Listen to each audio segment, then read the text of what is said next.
Hello guys, welcome back. This is Sakshi. तो हाजिर हूँ मैं मून नाइट के एपिसोड 4 को लेकर, जो मून नाइट की कहानी को और ज्यादा इंटरेस्टिंग बनाता है। अगर आपने इसके पिछले एपिसोड्स नहीं देखे हैं तो आप सभी को हमारी पिछली वीडियोस रिकमेंड करूंगी। शुरुआत में हम ओरोस देवता के अवतार को देखते हैं, जो एक मूर्ति जिसमें खोनशु कैद है उसे एक जगह पर रखता है। वहीं हम खोनशु की मूर्ति के साथ 10 देवताओं की मूर्ति को भी देखते हैं, जो कि वहीं पर कैद थे। अब सीन शिफ्ट होकर हमें लाइला और स्टीवन को रेगिस्तान में दिखाया जाता है, जहां पर स्टीवन बेहोश है और लाइला उसे खींचते हुए अपनी कार के पास ले जा रही है। तभी वहां पर आर्थर के लोग कार में एक्सप्लोजिव्स के साथ आते हैं और दोनों पर हमला कर देते हैं। लाइला उनके हमले से बचते हुए अपनी कार के पास आकर छुप जाती है। कार में लाइला को फायर स्टिक्स मिलती हैं और आर्थर के बंदे जब उसकी कार के पास आते हैं तब वो उनकी कार में रखे एक्सप्लोजिव्स के ऊपर फायर स्टिक को फेंक कर उन्हें मार डालती है। हम देख पाते हैं कि स्टीवन भी होश में आ गया है। और मैं आपको बता दूं कि खोनशु की मूर्ति में कैद होने के बाद स्टीवन मून नाइट नहीं बन सकता। अब दोनों कार में बैठकर एमिट की कब्र की ओर निकल पड़ते हैं, क्योंकि आर्थर अपने आदमियों के साथ वहां तक पहुंचने वाला ही होगा।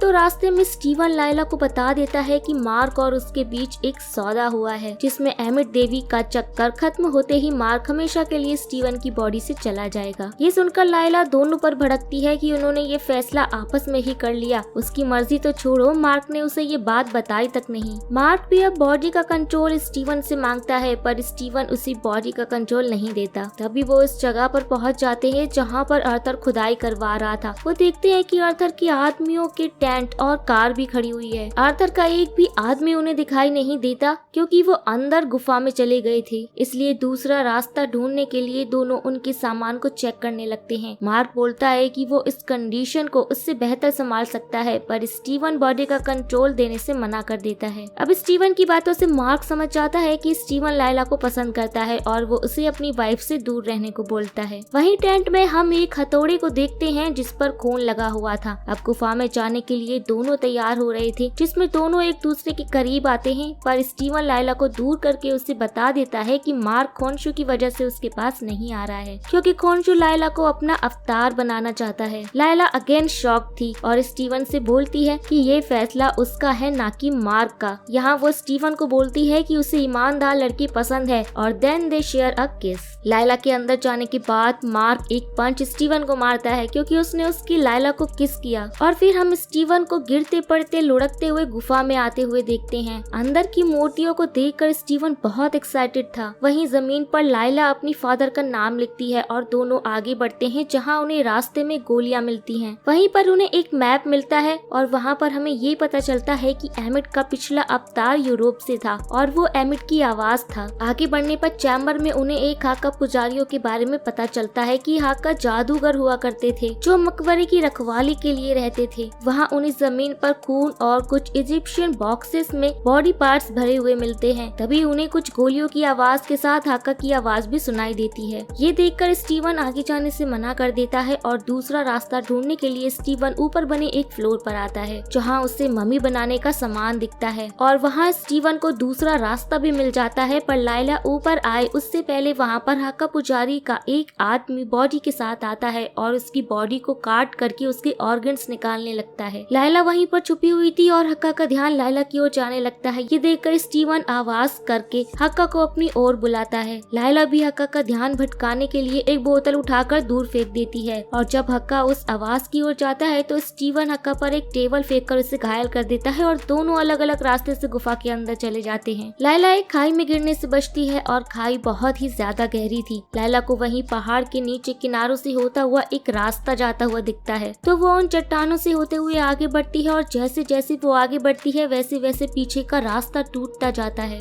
तो रास्ता क्रॉस करके लाइला उस साइड पहुंचकर रिलैक्स हो रही थी, तभी हक्का उसे आकर पकड़कर उसे गुफा के अंदर लेकर चला जाता है, पर लाइला उससे फाइट बैक करती है और उसका एक हाथ उखाड़ने के बाद हक्का को खाई में गिरा देती है। वहीं दूसरी तरफ स्टीवन उस शख्स के मकबरे के पास पहुंच गया था जो एमिट देवी का अवतार था। यहाँ पर मार्क पानी के रिफ्लेक्शन से स्टीवन से बात करता है कि उसने लाइला को किस किया और उसे वो सच्चाई भी बताई जो वो उससे छुपा रहा था। यहाँ पर हम मार्क को गुस्से में नहीं देखते, जैसे मानो मार्क भी समझ चुका है कि लाइला स्टीवन को डिजर्व करती है, ना कि उसे। अब स्टीवन हमेशा की तरह सारी चीजों को देखकर शॉक था, पर उसे झटका तब लगता है जब वो देखता है कि एमिट का अवतार खुद अलेक्जेंडर द ग्रेट थे। इधर लायला और अर्थर दोनों एक दूसरे के सामने आते हैं और उनके बीच सिर्फ एक खाई का फासला था। अर्थर को देखकर लायला वहाँ से जा रही थी, पर अर्थर जब लायला के पिता अब्दुल्ला का नाम लेता है तो वो वापस उसके सामने आती है। अर्थर लायला और उसके पिता के बीच की कुछ बातें लायला को बताता है, जिसे सुनकर लायला को अर्थर की बातों पर भरोसा हो रहा था और वो उसे बताता है कि उसके पिता की मौत में मार्क का हाथ भी था, इसलिए वो ये बात उसे कभी नहीं बताता है, क्योंकि जब आतंकवादियों ने उसके पिता को मारा था तब उनमें मार्क भी था। अर्थर को ये सारी बातें मौत के तराजू ने बताई थी। साफ तौर पर हम नोटिस कर रहे थे कि अर्थर लायला का माइंड वॉश कर रहा है और ये ट्रिक लायला पर काम भी कर रही थी। उधर दूसरी ओर मार्क के समझाने पर स्टीवन अलेक्जेंडर द ग्रेट का मकबरा खोलता है, पर उसमें उसे एमिट देवी की मूर्ति नहीं मिलती। तभी उसे याद आता है कि अलेक्जेंडर एमिट देवी की आवाज थे, इसलिए स्टीवन अलेक्जेंडर के मुंह को खोलकर उनके मुंह में हाथ डालता है ताकि उनके गर्दन से वो एमिट की मूर्ति को निकाल सके और एमिट देवी की मूर्ति स्टीवन को मिल जाती है। स्टीवन लायला को एमिट की मूर्ति दिखाकर खुश हो ही रहा था कि लायला मार्क से अपने पिता के बारे में पूछती है। स्टीवन भी तुरंत बॉडी का कंट्रोल मार्क को दे देता है। मार्क लायला को यहाँ से निकलने को बोलता है क्योंकि वहाँ पर अर्थर और उसके आदमी आ रहे थे, पर लायला को चाहिए था जवाब। तो मार्क उसे बताता है कि उसने उसके पिता को नहीं मारा, पर वो वहीं पर था जब उसके पिता मारे गए, क्योंकि उसके एक साथी ने लालच में आकर उसके पिता के साथ सभी आदमियों को मार डाला था। उसके साथी ने उसे भी गोली मारी थी, पर वो नहीं मरा। ये बात मार्क उसे शुरू में बताना चाहता था, पर लायला से मिलने के बाद उसे उससे प्यार हो गया और मार्क ने ये बात उसे कभी नहीं बताई। मार्क लायला से माफी मांग ही रहा था कि वहाँ पे अर्थर अपने आदमियों के साथ आ जाता है। लायला दूसरा रास्ता खोजने के लिए छुप गई थी, पर मार्क अर्थर के आदमियों के गन पॉइंट पर था। यहाँ भी अर्थर मार्क का माइंड वॉश करने की कोशिश कर रहा था और उससे देवी एमिट की मूर्ति मांगता है, पर मार्क उसके आदमियों पर हमला करता है, जिसके जवाब में अर्थर मार्क को 2 गोली मारता है और मार्क को हमें पानी में गिरते हुए दिखाया जाता है। अब हम देख पाते हैं कि मार्क कई गहराइयों में जा रहा है। तो यहाँ से शुरू होगा इस सीरीज का सबसे कंफ्यूजन वाला पार्ट, जहाँ पर हम मार्क उसके दिमाग में देखते हैं, जहाँ हम मार्क को व्हील चेयर पर देख पाते हैं जो कि हॉस्पिटल में था, जहाँ इस सीरीज के सारे कैरेक्टर थे जो भी हमने अभी तक देखे थे। और वहीं की एक फिल्म टॉम बस्टर की मेन कैरेक्टर स्टीवन ग्रांट को उसने अपना एक कैरेक्टर बना लिया है। वहीं हॉस्पिटल में कोई लॉटरी टिकट के विनर का नाम अनाउंसमेंट कर रहा था। तभी लायला मार्क के पास आती है और उसे मार्क की गोद में लॉटरी विनर का पास मिलता है और लायला वहाँ से चली जाती है। मार्क अपने रिफ्लेक्शन को देखकर स्टीवन का नाम लेकर उससे बात करने की कोशिश में गिर जाता है और हम देख पाते हैं कि मार्क के पास मून नाइट का एक स्कल्पचर भी है। नेक्स्ट सीन में हम मार्क को डॉक्टर के पास देखते हैं और उसका डॉक्टर खुद अर्थर था, जो उसे यकीन दिला रहा था कि जो कुछ भी वो सोच रहा है वो फेक है और उसने सब कुछ फिल्म की कहानी को देखकर अपने दिमाग में एक नई कहानी बनाई है। पर मार्क अर्थर की स्टिक और उसका जूता देखकर अर्थर के चैम्बर से निकलने की कोशिश करता है, तो उसे पकड़ने 2 गार्ड्स आते हैं, जिन्हें मारने के बाद मार्क लंगड़ाते हुए बाहर गैलरी में आता है और एक रूम में छुप जाता है और गार्ड्स के जाने के बाद उसे उसी रूम में एक ताबूत दिखता है, जिसे खोलने पर उसे उसके अंदर स्टीवन मिलता है। दोनों एक दूसरे को देखकर खुश थे और मार्क को यकीन होता है कि ये सब कुछ असली है और दोनों साथ में भागने की कोशिश करते हैं। दोनों को एक अलग रूम में एक ताबूत दिखता है जिसमें प्रोबेबली जैक बंद था, पर वो दोनों उसे आजाद नहीं करवाते। अब आगे जाने पर उनकी मुलाकात देवी तेब्रित से होती है, जो कि इजिप्शियन गॉडेस थी। उन्हें देखकर दोनों डरने लगते हैं। यही ये एपिसोड खत्म होता है। बात करें इस एपिसोड के एंडिंग थ्योरी की, तो मार्क अपने ही दिमाग में है, जहाँ पर उसे कोनशु ने अभी तक जिंदा रखा हुआ है और देवी तेब्रित भी उन दोनों को निकालने के लिए यहाँ पर आई है। ये सीरीज एक एडिक्शन की तरह है जो हमें अपने साथ जोड़े रख रही है। मेरी एक्साइटमेंट तो जैक के कैरेक्टर को लेकर है। जब वो मार्क और स्टीवन से मिलेगा तो क्या सारी चीजें ठीक होंगी? क्या 3 तिगाड़ा काम बिगाड़ा की कहावत सच होगी? आगे की कहानी से जुड़े रहे हमारे साथ। तो अब मिलते हैं नेक्स्ट वीडियो में, तब तक के लिए take care and tata bye bye.